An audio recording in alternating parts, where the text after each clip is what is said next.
सकाळी सगळ्यात आधी उठून तर तोंड वगैरे धुवून माझा चाय वगैरे झाला होता, पण नाश्त्याची तयारी बाकी होती. मग इथे रात्री पीठ मळून घेतलं होतं मी मेथीच्या पराठ्याचं, तर मग इथं पराठे करायला घेतले आणि बाबू पण उठला होता. मग त्याला दिलं होतं ब्रश करायला आणि रात्री बाबूला त्याच्या मामाने लॉलीपॉप आणला होता, तर तो बोललेला जेवण केलेलं तर उद्या सकाळी खा. तो घेऊनच झोपलेला साईडला आणि बघा तुम्हाला दाखवते पुढे कसा तो ब्रश करता करता पण लॉलीपॉपला घेऊनच आहे. तर मग इथे पराठे झाले होते माझे आणि बाबूला ब्रश करायला दिला आणि तो बोलत होता, मम्मा मी आता ब्रश केल्यानंतर हे खाणार आहे, लॉलीपॉप खाणार आहे. म्हणलं नाही, अगोदर नाश्ता करायचा आणि नंतर मग लॉलीपॉप खायचा. आणि पिल्लू बघा माझं किती जोरात दातं घासते. वा, खूप हुशार झालं आहे माझं पिल्लू, स्वतःची कामं स्वतः करायला लागलं आहे. आणि बघा लॉलीपॉप हातामध्येच आहे, आपलं खायचं सोडायलाच नाही पाहिजे. मग इथं ब्रश करून घेतला आणि त्यांना नाश्ता दिला करायला.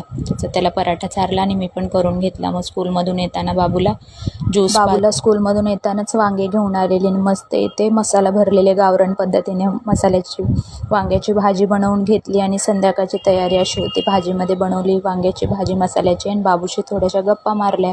तर असा होता आजचा दिवस.